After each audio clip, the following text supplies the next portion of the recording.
semiologia neurológica, exame neurológico, exame da consciência, Dr. Christian Ximenes. Ao examinarmos a consciência, nós devemos considerar que nós examinamos duas coisas: o nível da consciência e o conteúdo da consciência. O nível da consciência é dizer se o paciente está vigil, está acordado, se ele está sonolento e assim por diante. O conteúdo da consciência fala sobre se o paciente está orientado com relação ao tempo, espaço, pessoa, sua linguagem e assim por diante. O nível da consciência, ele, ao ser analisado, deve-se ter em mente que estruturas estão envolvidas nisso. Na figura que nós vemos aqui, a gente percebe que as principais estruturas são a substância ativadora reticular ascendente, que está no tronco cerebral, que se estende até o tálamo, aproximadamente. E essa estrutura é ela que ativa a nossa consciência, ela que liga a parte da consciência do córtex cerebral. Então, qualquer lesão ao longo dessa estrutura, isto é, tronco cerebral, tálamo, tanto nessa figura como nessa figura aqui ao lado, tronco cerebral, tálamo, pode levar a um comprometimento do nível da consciência. Outra forma de você alterar o nível da consciência é se você tiver algo que comprometa a atividade do córtex difusamente. Como, por exemplo, uma alteração metabólica. Ela vai alterar a função do córtex de uma forma difusa, consequentemente, pode levar a um déficit, a uma alteração do nível da consciência. Um exemplo disso é uma hipoglicemia, por exemplo. O paciente pode ter uma síncope com uma hipoglicemia. Outro exemplo é uma hipóxia. O paciente cai a pressão, o fluxo sanguíneo cerebral é insuficiente, o córtex recebe pouco oxigênio e a pessoa também perde a consciência. Então, essas estruturas devem estar em mente ao se analisar o nível da consciência. De uma forma subjetiva, a gente pode analisar a consciência no seu nível, como um paciente ele pode ter sonolência, quando o paciente ele se encontra dormindo, inconsciente, mas ele é despertado por estímulos não necessariamente vigorosos, mas quando você para de estimular, ele dorme, ele volta à inconsciência. No torpor é a mesma coisa. No entanto, esses estímulos devem ser muito vigorosos e o despertar muito breve. Assim que cessam os estímulos muito vigorosos, o paciente fica inconsciente novamente. E o coma, simplesmente o paciente não desperta, independente do tipo de estímulo que seja feito. Para que haja o coma, a gente deve também novamente pensar em estruturas. Aqui nessa figura ela mostra tipos de alteração de consciência. Por exemplo, na morte cerebral você tem uma função ausente em todo o encéfalo, praticamente. Quando o paciente está em coma, existe uma diminuição severa, grave na função de praticamente todo o cérebro, incluindo aí a substância ativadora reticular ascendente. O paciente que ele está no estado vegetativo, ele tem um comprometimento do cérebro. A parte da substância ativadora reticular ascendente, bem como o diencéfalo, onde existe a regulação das funções vegetativas, estão parcialmente deprimidas, debilitadas. Quando o paciente tem uma consciência diminuída, você tem essas estruturas cerebrais e a substância ativadora reticular ascendente também diminuído, mas apenas variavelmente ou de uma forma mais leve diminuída. O paciente que tem um mutismo acinético, uma abulia, uma catatonia, ele tem uma diminuição da função cortical frontal, e o paciente que tem a síndrome chamada Locked-In, onde ele tem quase ou nenhuma função motora, porém está completamente cônscio do que está à sua volta, ele tem uma lesão na ponte, principalmente na parte anterior da ponte. Bem, de uma forma objetiva a gente pode avaliar o nível de consciência usando a escala de coma de Glasgow, que foi criada para trauma, para o atendimento pré-hospitalar do trauma, mas hoje é difusamente utilizada. Ela se baseia em 3 parâmetros: abertura ocular, melhor resposta verbal e melhor resposta motora. No primeiro item, abertura ocular, pontuando no máximo 4 e no mínimo 1, o paciente obtém 4 pontos se ele tiver uma abertura ocular espontânea. Se essa abertura ocular só surgir ou sob estímulos verbais, ele ganha 3 pontos, sob estímulos dolorosos 2 pontos, e se não houver abertura ocular, 1 ponto. A melhor resposta verbal, 5 pontos se ele estiver orientado, bem orientado, 4 pontos se ele estiver confuso, mas ainda fluente, ainda falante. 3 pontos se as palavras forem inapropriadas, completamente inapropriadas. 2 pontos se os sons forem ininteligíveis, resmungos, grunhidos, enfim. E 1 se estiver ausente. Melhor resposta motora, ele recebe 6 pontos se obedecer a comandos verbais, 5 pontos se aos estímulos dolorosos ele localizar o estímulo doloroso, tentando retirar o estímulo, 4 pontos se ele tiver uma retirada, uma movimentação inespecífica com relação à localização do estímulo doloroso, 3 pontos se ele tiver um padrão flexor ou de decorticação, que a gente vai ver já já, 2 pontos se for descerebração ou extensor, e 1 ponto ausente. Para frisar bem, deixar bem claro uma coisa, não existe Glasgow abaixo de 3, não existe Glasgow 0, não existe. O pior que pode haver é um Glasgow de 3, e o máximo, obviamente, de 15. De 13 a 15, o paciente pode ter uma lesão cerebral leve, de 9 a 12, uma lesão cerebral moderada, e de 3 a 8, uma lesão cerebral severa. Lembrando que isso não é que o paciente tem, é que ele pode, provável, possivelmente tenha. Um paciente, por exemplo, com um quadro que vocês vão ver mais à frente, com afasia, o paciente ele tem uma lesão relativamente leve do ponto de vista de extensão do cérebro, e ele fica fásico, e ele pode cair o Glasgow dele para 11 até, 11, 12, e nem por isso ele tem uma lesão cerebral moderada. Com relação aos estímulos dolorosos, nós temos várias formas de fazer estímulo doloroso. Na escala de coma de Glasgow, a gente pode usar essas 3 formas, esta e esta. Por quê? Porque a gente deve deixar os membros do paciente livres para que ele localize com os seus membros, mais especificamente os membros superiores, a origem do estímulo doloroso e tentar retirar. Por isso, esse daqui nós utilizamos para ver se o paciente tem resposta dolorosa, mas não na escala de coma de Glasgow. A gente usa mais para ver se ele tem déficit motor. E aqui são as posturas às quais a gente fez referência anteriormente. A decorticação, onde se chama padrão flexor, porque os membros superiores ficam em flexão, e a descerebração, porque os membros superiores ficam em extensão. Prestem bem atenção aqui na postura. Os membros inferiores eles ficam em extensão nas 2 situações. E aqui só um exemplo de como é feita e de que tipos de resposta você pode obter na feitura de um teste para obter o Glasgow do paciente. Falado já de nível de consciência, agora a gente vai falar do conteúdo da consciência. Avaliando então as funções mentais superiores.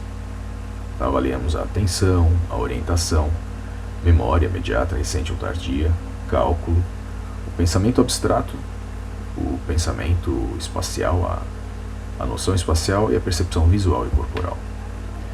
Usamos para isso o instrumento mais usado mundialmente para isso, de uma forma de triagem, é o que a gente chama de Mini-Mental. O nome completo é Mini-Mental State. Foi criado em 1975 e usado largamente até hoje. E ele é basicamente é composto por esses testes. Orientação temporal e espacial, onde é perguntado qual o dia da semana, dia do mês, e assim sucessivamente. No original, perguntava-se a estação do ano, mas foi substituído aqui no Brasil por hora aproximada, porque muitas regiões do Brasil não têm a distinção de variação do ano, como por exemplo aqui em Fortaleza, Ceará. Aqui só tem estação da seca e da chuva. Onde estamos, e aí local, instituição, local, por exemplo, a sala do consultório, instituição, hospital, bairro, cidade, estado. Se o paciente não souber o bairro, mas você pode perguntar um ponto de referência perto dele e isso vai ser o suficiente. Cada resposta certa recebendo um ponto. Registros, a gente pede para o paciente falar 3 palavras, ou melhor, repetir 3 palavras que você diz para ele. Você chega para o paciente e vai falar assim, ó, eu vou falar 3 palavras para o senhor ou para a senhora, e o senhor as repita logo após que eu disser. E aí você fala 3 palavras, elas não podem ter referência mnemônica entre elas, por exemplo, bola, chuteira, panela, fogão, né? Então, um exemplo aqui, por exemplo, vaso, carro, tijolo. Você fala sucessivamente as 3 palavras, pausadamente, mas sucessivamente, levando aproximadamente 1 segundo para cada palavra, e ele tem que repetir as 3 palavras, não precisa ser na ordem, e cada palavra correta ele ganha um ponto. Em seguida a esse teste, a gente faz o teste de atenção e cálculo, pedindo para o paciente diminuir 7 de 100, subtrair 7 de 100. Então a gente começa falando assim, quanto é 100 menos 7? Ele vai falar o valor, e aí 93 menos 7, ele vai falar 86, 86 menos 7, e assim sucessivamente. São 5 perguntas e 1 ponto para cada resposta correta. Caso o paciente responda errado, você corrige e pede para ele subtrair do valor correto. Caso o paciente não consiga fazer esse teste, a alternativa que vai testar apenas atenção e não cálculo é você pedir para ele soletrar a palavra mundo de trás para frente. Primeiro você pede para ele soletrar a palavra normalmente, para ver se ele sabe soletrar, e depois disso você pede para ele soletrar de trás para frente. Após esse teste, você pede para ele evocar as 3 palavras que você tinha dito antes para ele. E mais uma vez, 1 ponto para cada resposta correta. Depois, na parte de linguagem, você aponta 2 objetos conhecidos. O que a gente mais usa é caneta, com a qual você vai estar escrevendo, e relógio, e ele tem que nomear cada uma delas. Então você chega para o paciente, como é que é o nome disso? E aponta para o relógio, por exemplo. Como é que é o nome disso? Aponta para a caneta, por exemplo, e ele tem que dizer o nome de cada uma. E em seguida você peça para ele repetir, nem aqui, nem ali, nem lá. Você fala uma vez e você considera o que ele responder também na primeira vez. Depois você vai dar 3 comandos para o paciente. Você vai colocar um papel em cima da mesa, ou você pode estender o papel para ele e falar, pegue o papel com a mão direita, dobre o papel ao meio e o coloque na mesa ou sobre a mesa. E ele deve fazer as 3 coisas. Você vai falar pausadamente as 3 coisas. Ele fazendo as 3, 1 ponto para cada coisa correta. Em seguida você pega um papel, escreva, feche os olhos e diga para ele que ele deve fazer o que está escrito. Você vai mostrar para ele, ele vai ler e fazer, não só ler, mas fazer o que está escrito. Ele ganha 1 ponto se ele fizer o que está escrito. Se ele só ler, ele não ganha, ele tem que fazer o que está escrito. E depois disso você vai pedir para ele escrever uma oração, uma frase. Ela tem que fazer sentido, não pode ser copiada de nada que você tenha escrito ou que nada que esteja presente. Ele tem que criar uma frase, uma oração. E não vale aí, ele não vai perder pontos por erro de ortografia ou pontuação. Copie o desenho abaixo. É isso que você vai dizer, mostrando este desenho para o paciente. E o que importa é que cada desenho tenha 5 lados e que eles se cruzem em 2 pontos. A simetria, a beleza do desenho não importa. O que importa é que cada figura tenha 5 lados e que elas se cruzem em 2 pontos. Aqui, esse teste ele já compreende, ele já prevê que pacientes que têm uma menor escolaridade vão pontuar menos. É óbvio que o paciente analfabeto ele não vai ler, ele não vai escrever a frase, mas isso já foi pensado, tanto é que existe uma pontuação de corte. Isto é, um analfabeto, ele pode sim fazer 22, 23, 24 pontos. Isto é, ele fazendo mais que 20 pontos é normal. A gente não vai considerar que ele tem alguma deficiência ou a possibilidade de uma deficiência. De 1 a 4 anos, 25 pontos. De 5 a 8 anos, 27. 9 a 11, 28. E maior que 11, 29 pontos. É como se fosse uma nota de corte aqui. Abaixo disso você considera a possibilidade de uma doença, acima disso, normal. Para complementar o Mini-Mental, você pode usar o teste de fluência verbal, onde você vai dizer para a pessoa que ela fale para você o máximo de nomes de uma determinada categoria ao longo de 1 minuto. Você vai começar a contar o tempo, e a categoria que a gente mais usa são animais. Então você vai falar para o paciente: diga para mim o máximo de nome de animais que o senhor puder. Espere um momento, eu vou dizer para o senhor começar, e o senhor começa a dizer o máximo de nome de animais. Marca o tempo e que ele comece. Cão, gato, jacaré, cavalo e assim sucessivamente. Se o paciente ele tem mais do que 8 anos, ele tem que falar mais do que 13 nomes, e menos do que 8 anos, 8 anos de escolaridade, e menos do que 8 anos de escolaridade, mais do que 9 nomes. E o teste de desenho do relógio, que também é complementar aos testes anteriores, você pede para o paciente desenhar um relógio analógico e que ele marque uma hora, que você vai dizer, por exemplo, 10 horas e 10 minutos. E você vai observar como o paciente desenha e você vai pontuar isso segundo essa tabela, sendo que a nota de corte é 5. Aqui são exemplos de desenhos e exemplos de correspondência aproximada. Por exemplo, o paciente que desenhou isso, ele tinha ganho 25 no Mini-Mental. Ele que desenhou dessa forma, 21. E esse daqui é o desenho normal. Também é observado se o paciente apresenta agnosias ou apraxias. E o que são isso? O que são essas coisas? Esses conceitos.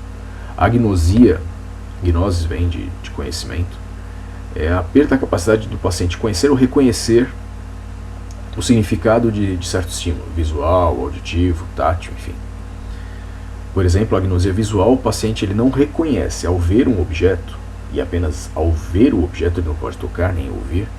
Ao ver o objeto ele não vai reconhecer aquele objeto. Então, você mostra a caneta, ele não vai saber dizer o que é aquilo. Mas se ele pegar, por exemplo, ele não tiver uma agnosia tátil, ele vai pegar e ao pegar ele vai saber.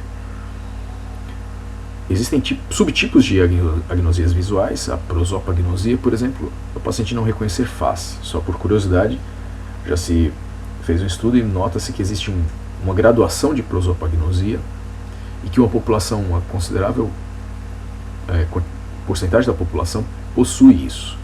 Um grau relativo maior ou menor de prosopagnosia. A agnosia tátil é onde o paciente, se você pedir para ele fechar os olhos, entregar um objeto e ele palpar, ele segurar esse objeto e ele conhecer esse objeto já previamente, pelo tato, ao segurar, ao palpar, ele não vai reconhecer esse objeto. E a acústica, paciente com os olhos fechados, você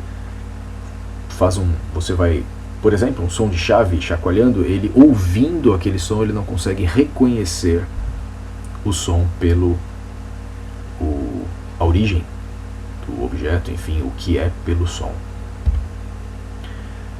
A apraxia já se refere ao fato de que há uma situação onde o paciente ele não consegue, na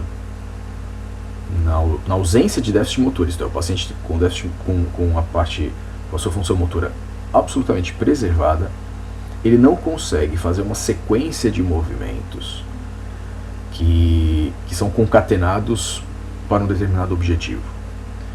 Por exemplo, eu preciso da minha praxis, da minha praxia para desenroscar a tampa de uma garrafa, para enfiar chave numa fechadura e girar,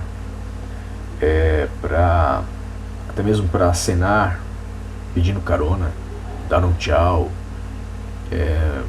mandar um beijo, enfim, todas esses movimentos que são concatenados, que são sequenciados, são coordenados com um objetivo, a gente chama isso de praxis, e a apraxia é a incapacidade disso. Na negligência ou somatotopagnosia, o paciente ele exclui uma parte do seu corpo, geralmente um lado. Então, geralmente isso é secundário a uma lesão parietal direita, e o paciente ele exclui uma parte do corpo à esquerda, no caso da somatotopagnosia, mas ele pode negligenciar também não somente uma parte do seu corpo, mas ele pode negligenciar um lado seu. Então todo estímulo que venha da sua esquerda ele ignora, seja visual, seja auditivo, ele pode negligenciar. Então isso normalmente em lesão parietal direita, cerebral direita. A extinção é quando existe esse fenômeno apenas quando os estímulos são bilaterais. Isto é, eu faço um estímulo tátil do lado direito, ele sente. Do lado esquerdo, ele sente. Mas quando eu faço os dois ao mesmo tempo, ele extingue. Ele não sente o lado esquerdo. E isso também pode ser visual, auditivo, tátil. E aqui é mais ou menos como se justifica isso. Nós temos que o nosso hemisfério esquerdo ele está atento aos fenômenos à direita de uma forma menos intensa, ou enfim, de uma forma menos intensa. E o hemisfério direito ele é atento aos dois lados e de uma forma predominante. Pronto, a palavra que eu queria é essa, predominante. O esquerdo, a atenção não é predominante, mas a atenção no direito, além de bilateral, ela é predominante. Então, se eu tenho uma lesão à direita, eu não tenho quem observe, quem tenha atenção ao meu lado esquerdo. E mesmo ao outro lado ainda existe, mas não é predominante, é diminuída. Agora, se eu tenho uma lesão à esquerda, não existe nenhum déficit de atenção, nenhum tipo de negligência. Obviamente, se eu tenho uma lesão bilateral, eu vou ter principalmente eu tenho maior uma negligência novamente. Essa figura mostra um estudo que foi feito. Eles pegaram vários pacientes com negligência e mapearam as suas lesões. Aqui é um paciente, aqui é outro, enfim. E eles viram a sobreposição dessas lesões e marcaram essa região como sendo a topografia da negligência. É uma região, a maior parte deles vocês veem que é parietal, né? Mas seria uma região parieto-temporal direita, sempre direita. Isto é, hemisfério não dominante. A linguagem é algo bem importante de ser testado, porque nós devemos pensar o que é a linguagem. A linguagem ela é uma codificação, é uma forma de codificar. Eu pego um pensamento, uma ideia, e eu codifico isso numa linguagem, por exemplo, em palavras. Quando eu ouço uma palavra, eu estou decodificando. Eu estou pegando um código que vem a palavra e decodifico e transformo aquilo num significado, num sentido. A afasia é quando eu tenho algum distúrbio nessa codificação ou na decodificação. A disartria não tem nada a ver com a codificação ou a decodificação. A disartria é apenas uma disfunção motora, não de codificação ou de decodificação. Aqui nós temos as áreas correspondentes. Antes de continuar aqui, eu só vou falar uma coisa. Isso aqui é uma forma simplificada de falarmos de linguagem. Estudos mais recentes mostram que é mais complexo do que isso. Mas as ideias que a gente vai transmitir agora são suficientes para a gente compreender, para a gente ter uma noção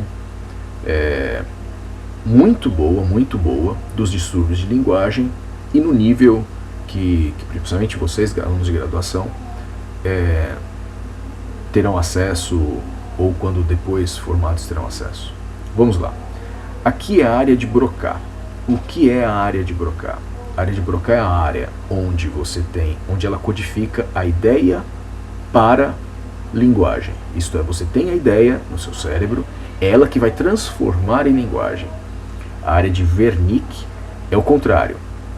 Você ouve o código, isto é, a palavra, e transforma esta palavra num significado. Então, e aqui aqui simbolizado por essas linhas pontilhadas é o fascículo arqueado, que é a comunicação entre elas. Vou dar um exemplo para vocês. Vamos supor que você ouça algo e você tem que repetir isso que você ouviu. Então você ouviu e você, para repetir essa ideia, isso que você ouviu, tem que ir para a área de motora, para a área de Broca. Aqui é a área motora da fala, como nós chamamos, além de área de Broca, e aqui é a área sensitiva da fala, ou área de Wernicke. As afasias, elas podem ser de vários tipos. Nós classificamos as afasias respondendo a 3 perguntas. O paciente é fluente? Ele compreende? Ele repete? Pronto. Com essas 3 perguntas eu classifico em todas essas afasias.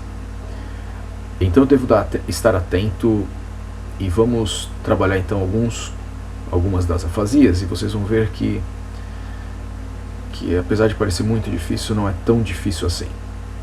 Vamos lá. Vamos partir para os conceitos básicos. Lembram do Wernicke e de Broca? Então vamos lá. Vamos ver o que é a afasia de Broca. É a afasia onde o paciente não é fluente. Lembra que a Broca ele codifica a ideia em palavras? Então ele não é fluente, ele não consegue transformar as suas ideias em palavras. Ele não é fluente. Mas ele compreende. Ele compreende porque ele tem uma lesão naquela área da codificação. A área da decodificação, que é a área de Wernicke, está preservada. Então ele compreende o que é dito. Agora, ele, por não ser fluente, ele não fala. Ou melhor dizendo, ele não repete. Então, ele tem a afasia de Broca. Lembra da outra região, a região de Wernicke, que é a de decodificar? Se ele decodifica e ele tem a área de Broca preservada no Wernicke, então ele é fluente. Mas ele entende? Não entende, porque ele não decodifica. Se ele não entende, ele também não repete, e pronto, temos aqui a afasia de Wernicke. Quando o paciente não faz nada, ele nem é fluente, nem compreende, nem repete, ele tem o que a gente chama de afasia global. Então a gente vai, partindo dessas 3, a gente vai lembrar daquela outra afasia, que é a afasia onde o paciente ele é fluente, ele compreende, mas ele tem lesão naquele fascículo arqueado, que é a comunicação do Broca com Wernicke. Ele tem a lesão, ele tem a área de Broca preservada, a área de Wernicke preservada, mas a condução entre elas, o fascículo arqueado está com lesão. Então ele é fluente, ele repete sim, mas ele não, ele é fluente, ele compreende, mas ele não repete. Então ele tem a afasia de condução. Pronto. Nós temos aqui 4 afasias, a gente já decifrou. A afasia de condução, que é aquele que faz tudo, mas não repete. A afasia global é aquele que não faz nada de jeito nenhum. A afasia de Broca é aquele que ele não é fluente, ele não fala, por isso não repete, mas ele entende tudo.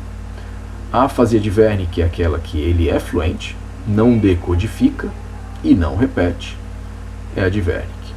Pronto, agora vamos descobrir as outras. O paciente que em tese teria uma afasia de Wernicke, mas ele consegue repetir, é chamada de transcortical sensorial. Por que sensorial? Porque a afasia de Wernicke também é conhecida por afasia sensorial ou sensitiva. E então, como eu costumo dizer, o Wernicke que repete é a transcortical sensorial. Da mesma forma, a afasia de Broca que consegue repetir, parece estranho, né? Ele não é fluente, ele não consegue falar, mas ele consegue repetir, ele tem a transcortical motora. Por quê? Porque a afasia de Broca também é conhecida por afasia motora. E aquele paciente que tem afasia global e que esse mesmo que não deveria conseguir repetir, né, porque ele não entende, não fala, mas que surpreendentemente ele repete, ele tem uma transcortical mista. E aquele paciente que consegue fazer tudo, o único tipo de afasia que ele ainda consegue ter, mesmo conseguindo fazer tudo, é se ele não conseguir nomear os objetos. Todos nós já passamos por situações assim. A gente chega numa situação onde a gente vê um objeto e a gente não consegue dar nome para ele. A gente esquece o nome daquilo. Mas como é que é o nome? Como é que é o nome? Pronto. Isso é a anomia. Bem, de consciência, por enquanto, é só isso.